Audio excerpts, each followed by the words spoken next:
નવસારીના શાંતિદેવી રોડ પાસે આવેલા એક જર્જરિત મકાનનો સ્લેબ અચાનક ધસી પડતા એક આધેડનું કાટમાળ નીચે દબાઈ જવાથી કરુણ મોત નીપજ્યું છે। આ ઘટનાને પગલે સ્થાનિક પંથકમાં અરેરાટી વ્યાપી ગઈ છે। મળતી માહિતી મુજબ આ દુર્ઘટના શાંતિદેવી રોડ પાસે આવેલા સરસ્વતી એપાર્ટમેન્ટની બાજુમાં ગોકુલ નિવાસ બ્લોકમાં ઘટી હતી। ગઈકાલે બપોરે ધર્મેશભાઈ નામના આધેડ પોતાના ઘરમાં સૂતા હતા।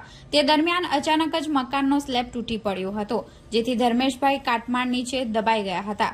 આશરે સવારે 10 વાગ્યાની આસપાસ જ્યારે તપાસ કરવામાં આવી ત્યારે સમગ્ર મામલો પ્રકાશમાં આવ્યો હતો। તપાસ દરમિયાન ધર્મેશભાઈ કાટમાળ નીચેથી મૃત હાલતમાં મળી આવ્યા હતા। ઘટનાની જાણ થતાં જ આસપાસના લોકો અને સ્થાનિક આગેવાનો તાત્કાલિક ઘટના સ્થળે દોડી આવ્યા હતા અને મદદ માટે દોડધામ શરૂ કરી હતી। પોલીસ કાફલો અને એમ્બ્યુલન્સ તાત્કાલિક સ્થળ પર પહોંચી ગયા હતા। પોલીસે સ્થાનિકોની મદદથી મૃતદેહને બહાર કાઢી પ્રીએમ અર્થે નવસારી સિવિલ હોસ્પિટલ ખાતે ખસેડ્યો છે।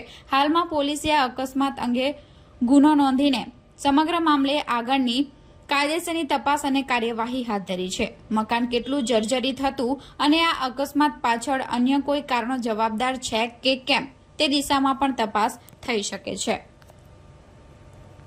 વોર્ડ નંબર 3 માં મારું નામ મહેશ ચૌધરી, અહીંનો કોર્પોરેટર છું અને અહીંયા વોર્ડ નંબર 3 માં એક દુઃખદ ઘટના બની, જે ધર્મેશભાઈ ભાવસાર કરીને વ્યક્તિ જે એકલા ગોકુલ નિવાસમાં રહેતા હતા અને આજે સ્લેબ પડવાથી એમનું મૃત્યુ જાહેર થયા છે।